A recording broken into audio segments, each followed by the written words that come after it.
بسم اللہ الرحمن الرحیم الحمد للہ رب العالمین والصلاة والسلام علی سید الانبیاء والمرسلین۔ ہمارا اجابت السائلین عن عقائد المسلمین کے دروس کا سلسلہ جاری و ساری تھا۔ تو جو احباب ہمارے چینل پر نئے ہیں، ہمارے چینل کو سبسکرائب نہیں کیا تو سبسکرائب کر دیں تاکہ ہر آنے والی ویڈیوز آپ تک پہنچتی رہیں۔ ہمارا جو گزشتہ لیکچر ہوا تھا اس کے اندر ہم نے ایک حدیث پاک پڑھی تھی، یعنی جو ہمارا سوال چل رہا ہے وہ سوال یہ ہے کہ جو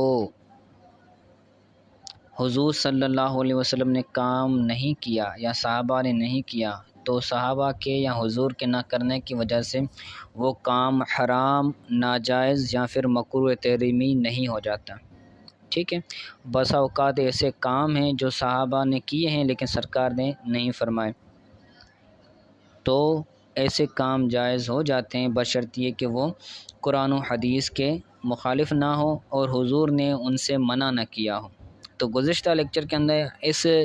موقف کو، اس عقیدے کو ثابت کرتے ہوئے ہم نے ایک حدیث پاک پڑھی تھی، تو جس حدیث پاک کے اندر یہ بیان تھا کہ نبی کریم صلی اللہ علیہ وسلم نے نماز پڑھائی اور آپ صلی اللہ علیہ وسلم جب رکوع سے اٹھے، یعنی جب آپ نے قومہ فرمایا تو اس قومے کے اندر ربنا لک الحمد فرمایا، سمیع اللہ لمن حمدہ کا، تو جو پیچھے شخص تھا حضور کے پیچھے نماز پڑھ رہا تھا اس نے کہا ربنا ولک الحمد حمدا کثیرا طیبا مبارکا، تو یہ ایک ایسی دعا تھی جو نبی کریم صلی اللہ علیہ وسلم نے نہیں پڑھی تھی، حضور نے اس کا ترک کیا تھا اس دعا کا، لیکن اس کے باوجود بھی اس صحابی نے فرمایا تو حضور نے آگے ان کو سراحا، اور حضور نے صلی اللہ علیہ وسلم نے ان کے لیے فرشتوں والی خوشخبری بھی سنائی، جس کو ہم نے ڈیٹیل سے گزشتہ لیکچر کے اندر پڑھا تھا۔ تو اسی چیز کو آگے کنٹینیو کرتے ہیں، آگے سمجھاتے ہیں۔ کہتے ہیں فانظر قد ترک النبی صلی اللہ علیہ وسلم فی الصلاة بعد رفع الرأس من الرکوع ربنا ولک الحمد حمدا کثیرا الی آخر الحدیث۔ تو تم نظر کرو، تحقیق نبی کریم صلی اللہ علیہ وسلم نے نماز میں رکوع سے سر اٹھانے کے بعد ربنا ولک الحمد حمدا کثیرا اس کو ترک فرمایا، یعنی حدیث کے اندر جو آیا ہے حمدا ولک الحمد ربنا ولک الحمد حمدا کثیرا اور کثیرن طیبا مبارکن فی ہے، تو یہ حدیث پاک کے اندر آئے ہیں، تو اتنے جو الفاظ ہیں تو یہ الفاظ حضور صلی اللہ علیہ وسلم نے ترک فرمائے ہیں۔ ٹھیک ہے، تو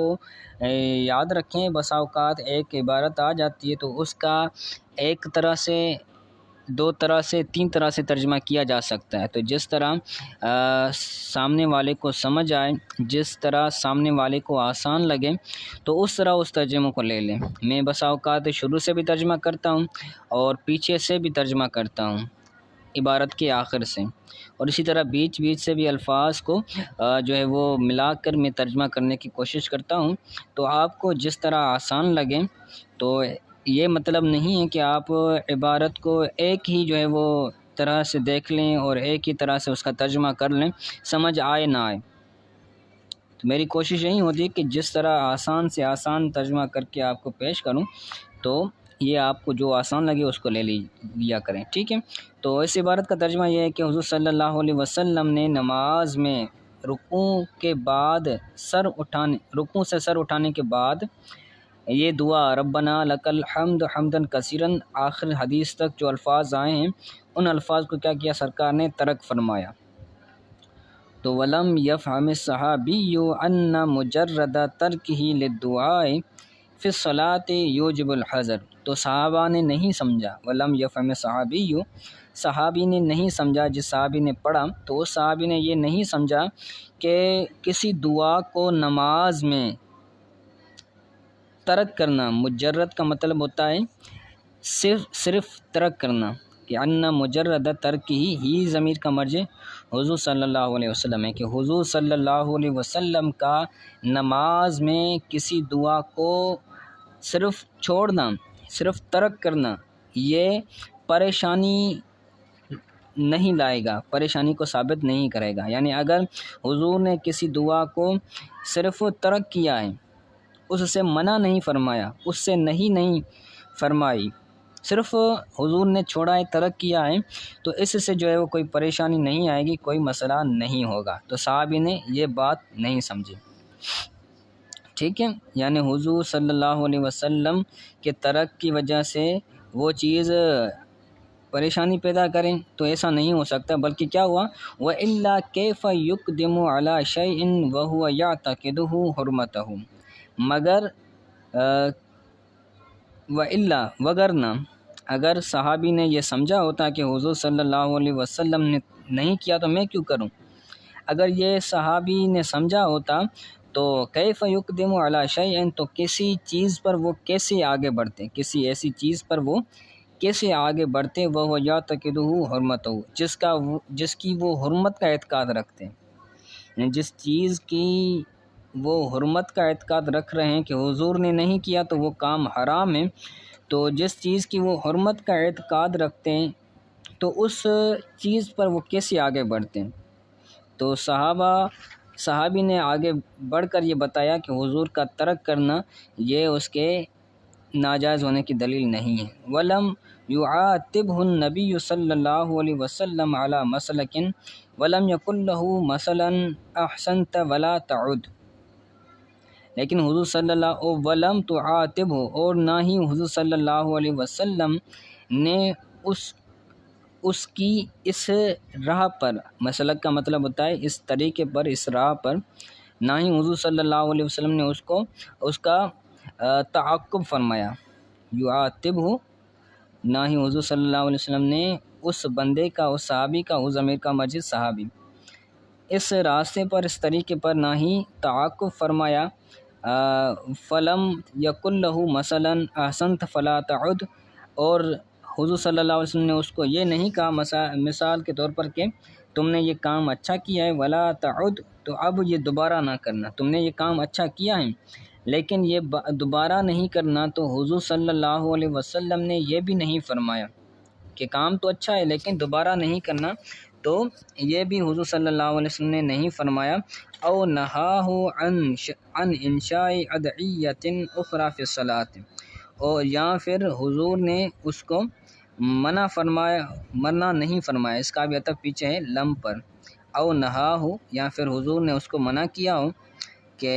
ان انشاء ادعیۃ اخری فی الصلاۃ، نماز میں دوسری دعاؤں کو لانے سے۔ انشاء کا ویسے تو مطلب ہوتا ہے کسی چیز کو ایجاد کرنا، جو پہلے موجود نہیں تھی اس کو بعد میں ایجاد کرنا، اس کو انشاء بولتے ہیں۔ تو حضور نے یہ دعائیں نہیں پڑھی تھی، صحابہ نے پڑھی، تو یہ ایک طرح کی ایجاد ہوئی۔ تو حضور صلی اللہ علیہ وسلم نے یا حضور نے منع فرمایا ہو نماز میں دوسری دعاؤں کو ایجاد کرنے سے، تو ایسا بھی حضور نے نہیں فرمایا۔ تو ہم نے اس سے کیا سمجھا؟ تو ہم نے اس سے یہ سمجھا کہ کما نعلم فإن تاخیر البیان عن وقت الحاجت لا یجوز، اور جیسا کہ ہم جانتے ہیں، کما نعلم، جیسا کہ ہم جانتے ہیں کہ حاجت کے وقت سے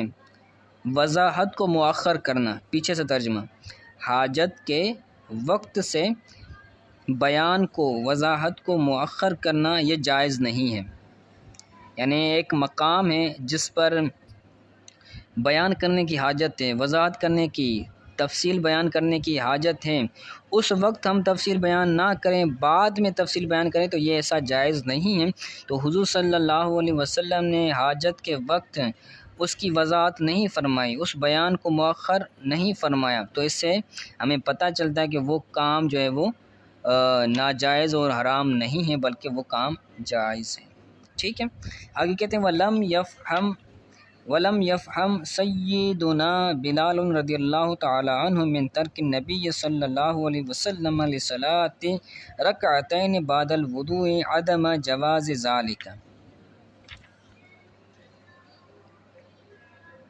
اسی طرح سیدنا بلال رضی اللہ تعالی عنہ نے نبی کریم صلی اللہ علیہ وسلم کے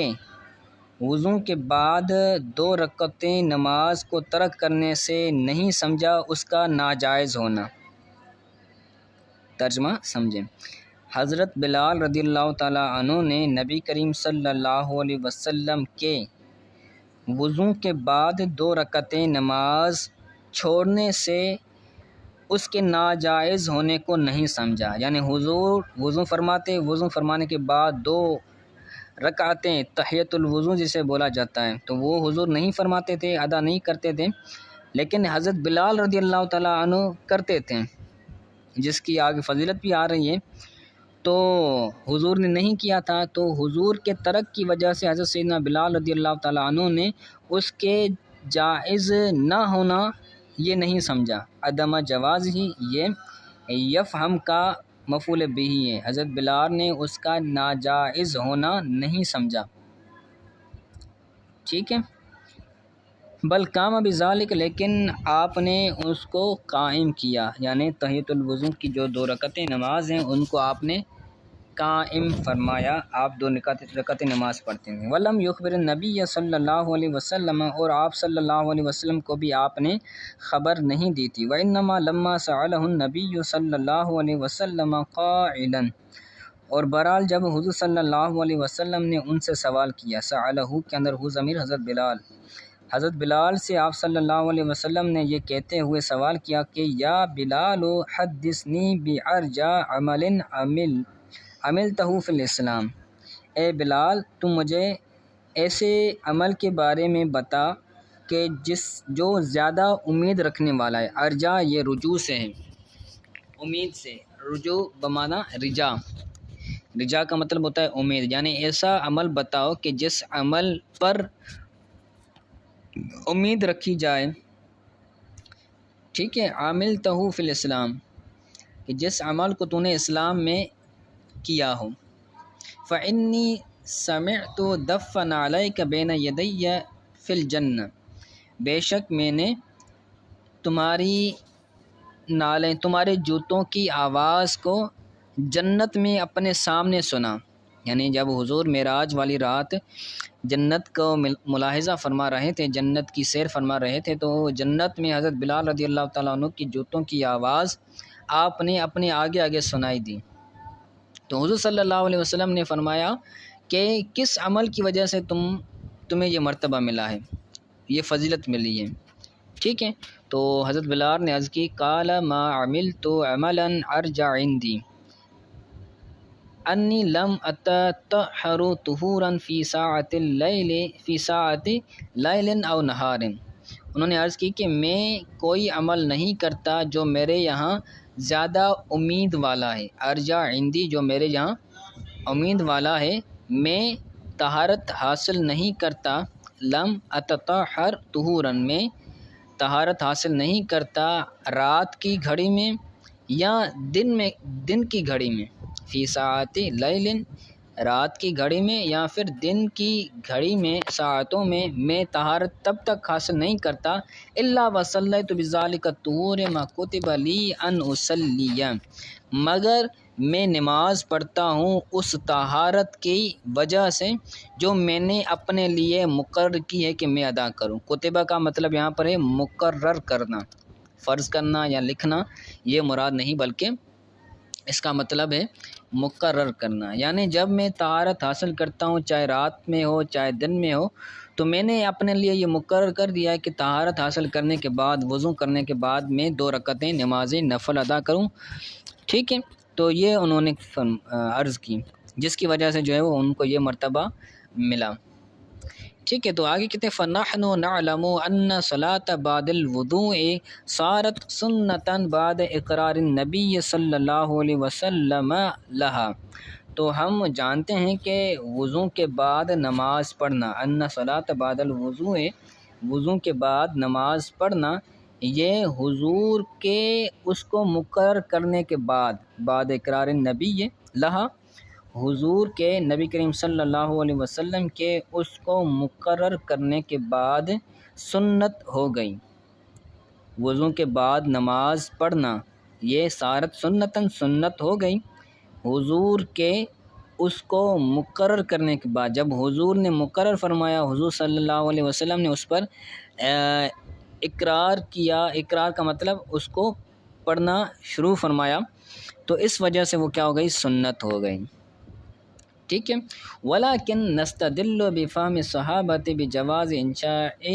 ادعیۃ و صلوات فی اوقات ترکہ النبی صلی اللہ علیہ وسلم،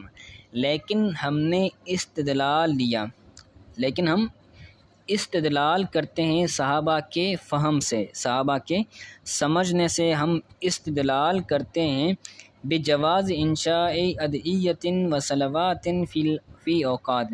ایسے وقتوں میں نماز اور دعاؤں کو انشاء کے جائز سمجھنے سے، بجواز کا تعلق ہے بفہم صحابت، صحابہ کے سمجھنے سے ہم استدلال کرتے ہیں کہ وہ سمجھتے تھے ایسے اوقات میں نمازیں اور دعائیں یہ ایجاد کرنا جائز ہیں کہ جن اوقات کو نبی کریم صلی اللہ علیہ وسلم نے ترک فرمایا۔ اوقاتن یہ مکروہ ہے، مکروہ اوقات کے بعد نکرہ ہے، اوقات یہ نکرہ ہے اور اس کے بعد جملہ آ رہا ہے تو اوقات یہ جو ہے وہ موصوف بنے گا اور آگے والا جملہ اس کی صفت بنے گا۔ ایسے اوقات میں نماز پڑھنا، دعائیں انشاء، دعائیں ایجاد کرنا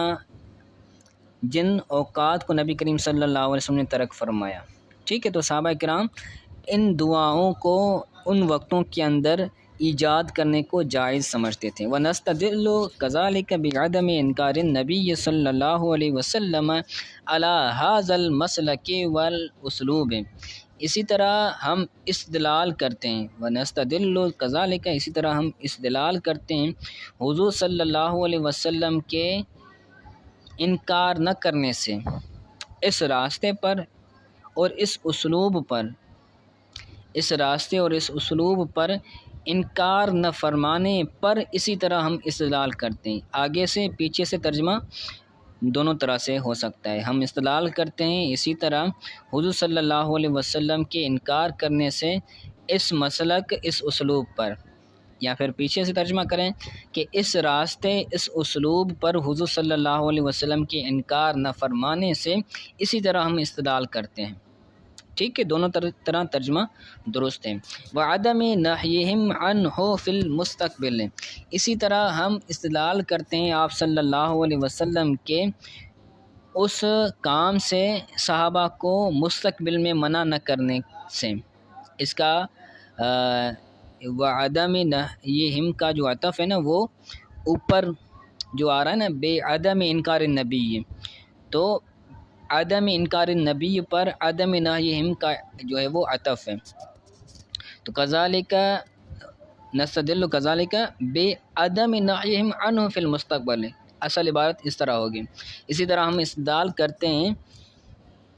حضور کا صحابہ کو اس سے مستقبل میں منع نہ کرنے سے، ہم اسی طرح استدلال کرتے ہیں کہ وہ کام کرنا کیا ہے؟ جائز ہے، ٹھیک ہو گیا۔ تو یہ حضرت بلال رضی اللہ تعالیٰ عنہ کا صلاۃ جو تحیۃ الوضو ہے وہ پڑھنے کے بارے میں فرمایا کہ حضرت بلال رضی اللہ تعالیٰ عنہ بھی جو ہے وہ ایسے دعا نماز پڑھتے تھے جو حضور نے ترک فرمائے تھے، حضور نہیں فرماتے تھے، ٹھیک ہے۔ تو کہتے ہیں فَمِمَّا سَبَقَ نَعْلَمُ، ان جو دلائل پیچھے گزرے ہیں، جو دلائل کا پیچھے بیان ہوا تو اس سے ہم نے سمجھا، وَمِمَّا سَبَقَ نَعْلَمُ جو گزرا اس سے ہم نے یہ سمجھا کہ ان مطلق الترک من النبی صلی اللہ علیہ وسلم وصحابتہ حتی القرون الثلاثۃ الخیریۃ لا یفید شیئا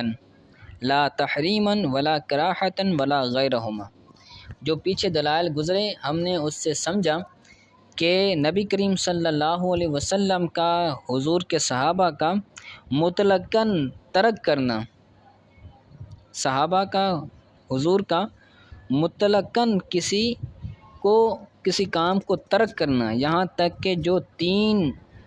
بہترین قرون ہیں، حضور نے فرمایا نا کہ 3 زمانے سب سے بہتر ہیں، میرا زمانہ، میرے بعد میرے صحابہ کا زمانہ اور ان کے بعد میرے تابعین کا زمانہ، تو ان 3 زمانوں کے اندر حضور کا اور حضور کے صحابہ کا منع فرمانا کو ترک فرمانا لا یفید شیئا، یہ کسی چیز کا فائدہ نہیں دیتا، کہ حضور نے اگر ترک کیا ہے تو اس سے اس کے حرام ہونے کا فائدہ حاصل ہو، حضور نے نہیں کیا، صحابہ نے نہیں کیا، تو اس کام کے حرام ناجائز ہونے کا فائدہ اس سے پتہ چلے کہ صحابہ نے نہیں کیا تو اب یہ حرام ہو گیا، تو ایسی کوئی چیز ثابت نہیں ہوتی۔ لا تحریما، نہ ہی حرام ثابت ہوتا ہے، ولا کراہتا، نہ ہی مکروہ ہے تحریمی ثابت ہوتا ہے، مکروہ ثابت ہوتا ہے، ولا غیرہما، نہ ہی ان کے علاوہ کوئی اور چیز کا ہمیں فائدہ حاصل ہو رہا ہے ان حضرات کے ترک کرنے کی وجہ سے، ٹھیک ہے۔ وَهَذَا مَا فَهِمَهُ أَصْحَابُ النَّبِيِّ صلی اللہ علیہ وسلم فی حیاتی، اور یہی وہ فہم ہے جس کو اصحاب نبی صلی اللہ علیہ وسلم نے حضور کی حیات میں سمجھا، ٹھیک ہے۔ حیات ہی کے اندر جو ہی ضمیر ہے اس سے مراد نبی کریم صلی اللہ علیہ وسلم، اور نہ ہی ولم ينکر علیہم صلی اللہ علیہ وسلم فہمہم، اور نہ ہی حضور نے ان صحابہ کو اس فہم سے منع فرمایا، ولم ينکر علیہم، اور نہ ہی حضور نے انکار فرمایا ان پر، یعنی ان صحابہ پر، فہمہم، ان کے فہم کا، ان کی سمجھ کا، کہ تم نے یہ جو سمجھا ہے کہ میں نے نہیں کیا تو یہ ناجائز حرام نہیں ہے، تو یہ سمجھنا تمہارا غلط ہے، حضور نے انکار کیا تو ایسا بھی نہیں ہے۔ تو فَفَهِمَهُ الْعُلَمَاءُ مِن بَعْدِهِمْ، تو علماء نے اس بات کو ان کے بعد سمجھا، ان صحابہ کے بعد علماء نے یہ بات سمجھی کہ حضور نے اگر کوئی کام نہیں کیا اور انکار بھی نہیں فرمایا، تو جس طرح صحابہ نے سمجھا کہ وہ ناجائز حرام نہیں ہے، مکروہ نہیں ہے، تو اسی طرح علماء نے بھی سمجھا، اور ہم علماء کے اور صحابہ کے پیروکار ہیں، ان کی نقش قدم پر چلنے والے ہیں، تو ہم بھی ایسا ہی کریں گے۔ واللہ سبحانہ وتعالی اعلم، اور اللہ تعالیٰ اسی کے لیے پاکائی ہے، اور وہ بلند ہے اور زیادہ جاننے والا ہے، ٹھیک ہے۔ یہ ہمارا 15واں سوال بھی پورا ہوا، تو اس کو اچھی طرح سے یاد کر لیجیے گا۔ السلام علیکم ورحمۃ اللہ وبرکاتہ۔